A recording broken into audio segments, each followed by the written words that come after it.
Alright guys, this is Warshak. How are you doing today? Today we're actually going to get into the meat and potatoes of starting to get this thing pinned. Before we get started, I'm going to try not to ramble as much and kind of go off topic, but it's probably going to happen. One thing I do want to do, I went out to Harbor Freight today and purchased a few things. This is the drill bit set I was talking about. It's a 30-piece drill bit set from anywhere from 0.5 millimeters up to 3 millimeters. This set is $2.99 for 30 drill bits. You just about can't go wrong. It fits into your pin vise or your hand drill very well, and shouldn't give you any problems. Matter of fact, I think I've got one in there now. Yeah, these are the ones I use here. When you go to get some, if you do, go ahead and buy 2 or 3 packs and be done with it. Especially if you've got more models to go. These are good for drilling in the resin. They're not much good for anything else. Wood, steel, they'll just break in no time. I also bought these are micro drill bits.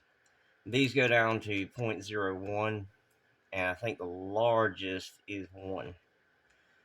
These I primarily use on pry marks, smaller detail things.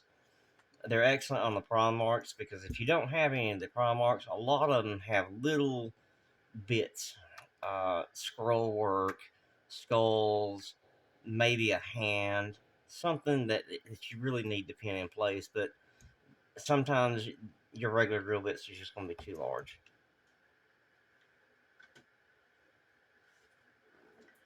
I also got a couple of these clamps.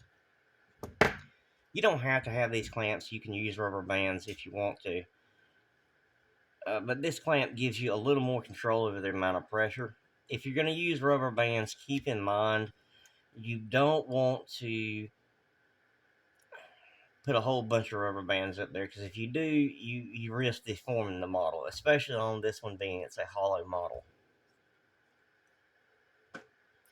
You will need some super glue, which, you know, if you're watching this hobby channel and you're into Warhammer, you probably have super glue. The epoxy that I like to use is this Bob Smith's Industry epoxy. This is 9 ounces once it's put together. This epoxy, one reason I like it is because the same company also makes a liquid that will dissolve this. There's going to be times when you're pinning things, you're going to mess up. I mean, it's just going to happen.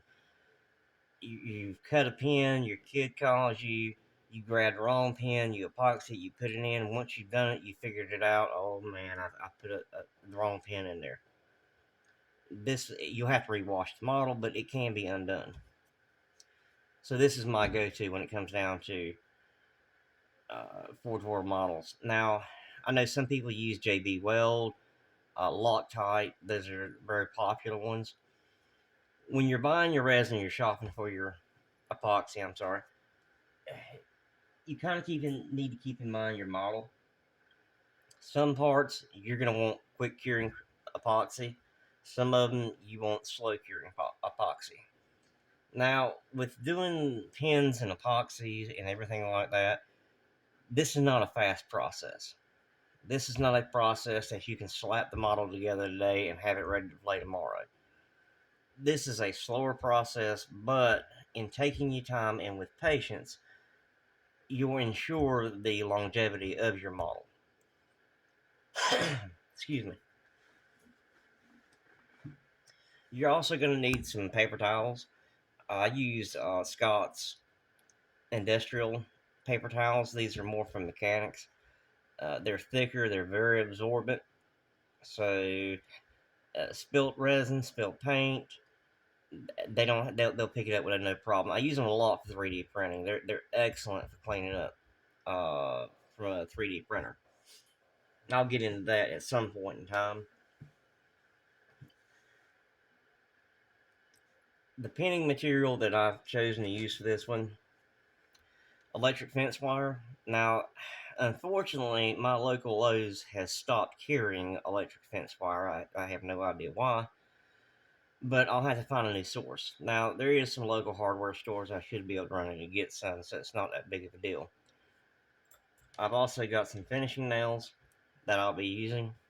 Now, these finishing nails being they're steel, you're going to need some heavy duty cutters. Now, the ones like mine might be hard to find.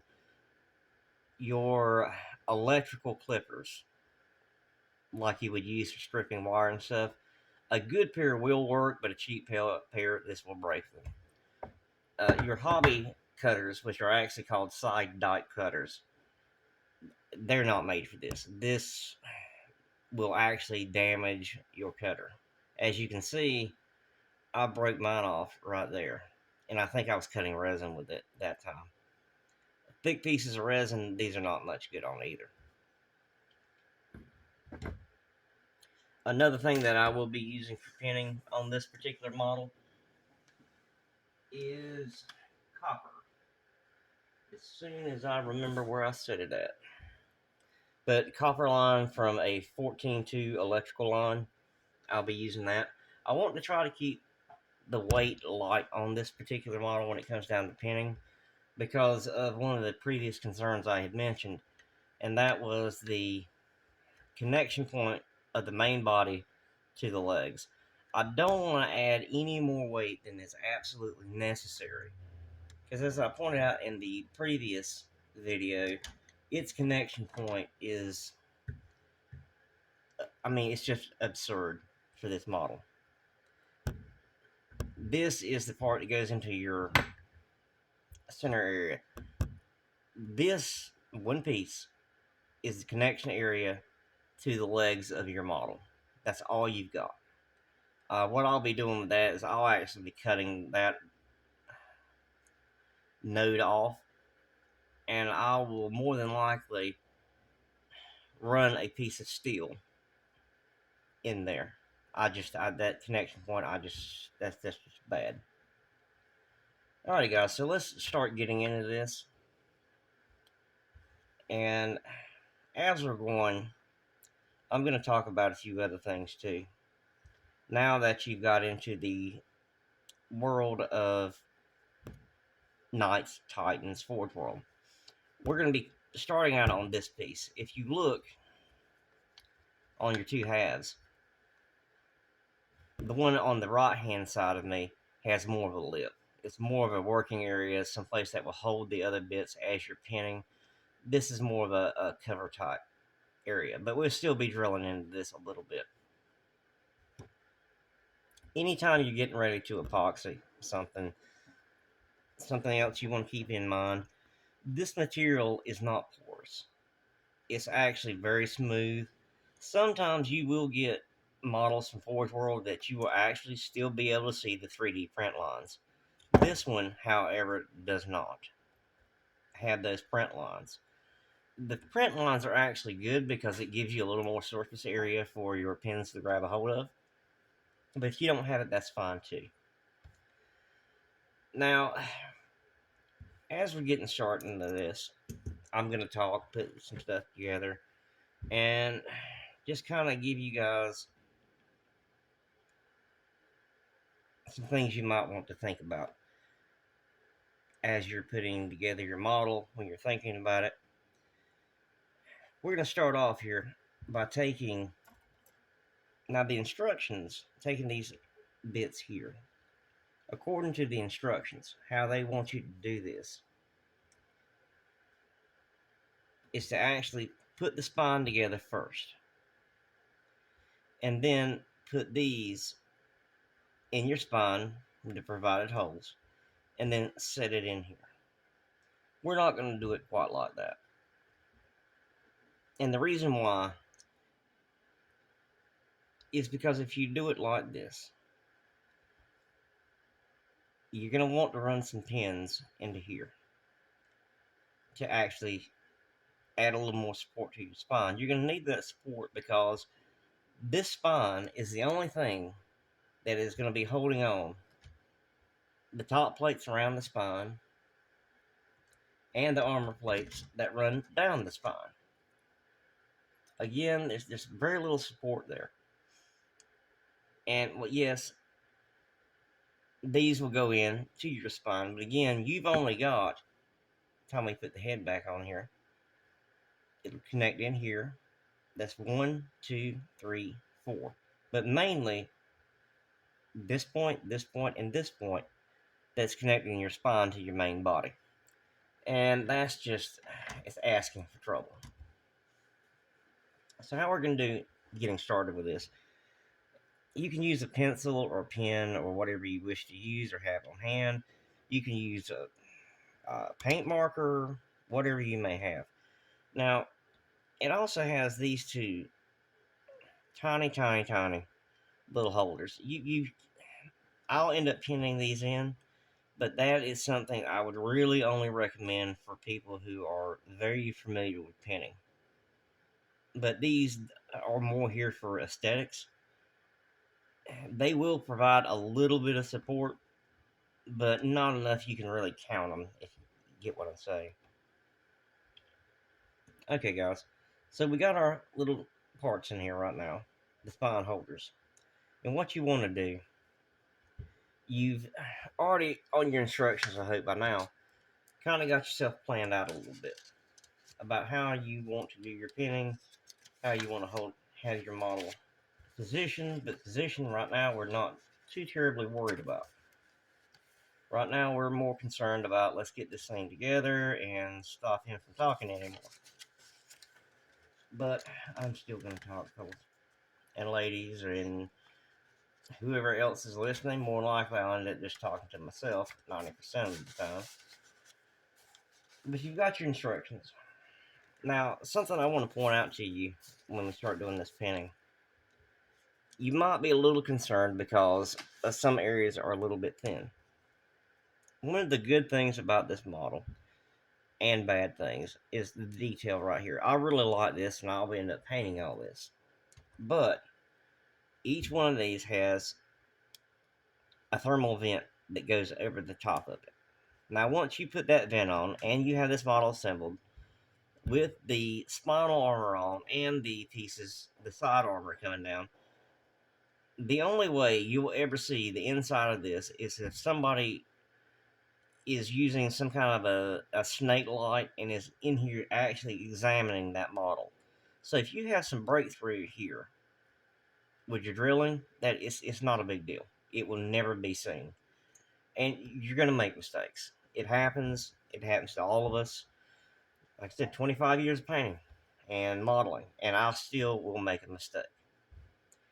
But what you want to do to get started with your painting, when you've got your model laying on your table, make sure there's something soft underneath it. I like using the microfiber cloths, especially in later stages where I've got parts painted. But what you want to do is take your pencil or pen or whatever and work on one part at the time. Don't start going through and really trying to jump in on it. When you're holding your model, now you know there's going to be pressure here, here, and here. So it's some downward force. Now, over time and heat, it has a chance of failing here, of pushing in. Now, some people say, no, that's too much. You're worrying about too much. But again, you put $300-400 in this model, you want to make sure it's there. You want to be able to look at this model 20 years from now and say, I know it's not going anywhere. And that's the reason we're doing this. So what you want to do is make sure the best you can. It's got little lips here that should hold it. And I want to put a pin in here. You don't have to be exact and precise right this second. And you're going to put a pin in here.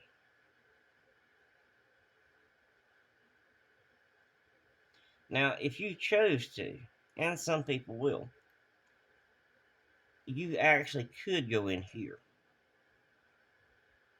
directly where the pressure's coming in, and do 3 pins. Matter of fact, now I've really thought about it, that may be what I do. And I know you're sitting there going, well, Warshak, how do I line that up? with the opposite side? Well, that's actually pretty easy. What we're going to do now, I really haven't set the size of the drill bit because that's going to depend on what you're using for pin.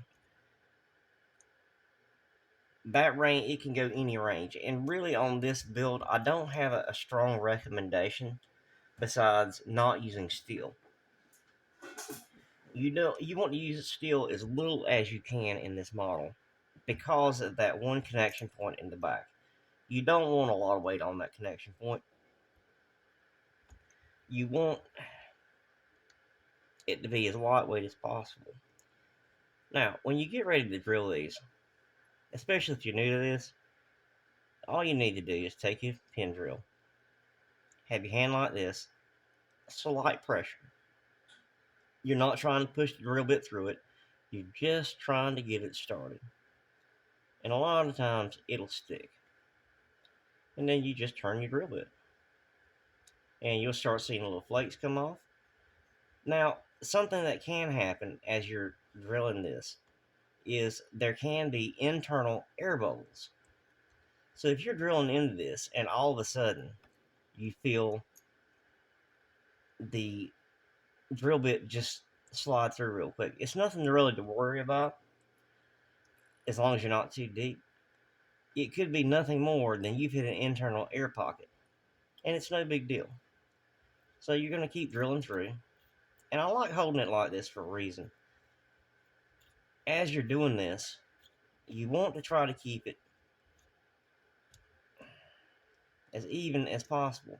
Now, that's something you can do to kind of get a feel for where you're at, and I just didn't even think about it. After you've drilled in a little while, pull it out, lay it up, and you'll see about where you're at. You'll have a good indication. I should be getting close, if not hitting the other side of that model, and I've not reached it yet. I've not even broken through yet. So you just keep doing what you're doing. Sometimes you'll feel it. It will kind of just kind of slide there for a second, and that's how you know you've eaten through it. Something else you need to make sure of, and I did not, is that your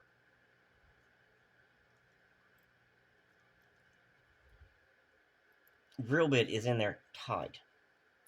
If you don't do that, it'll grab, it'll push, and pull it back out. Just like that one did. Now you can see. But you don't want to use too much pressure. That'll cause you problems. You just want to use slight, even pressure. Turn it in a clockwise motion.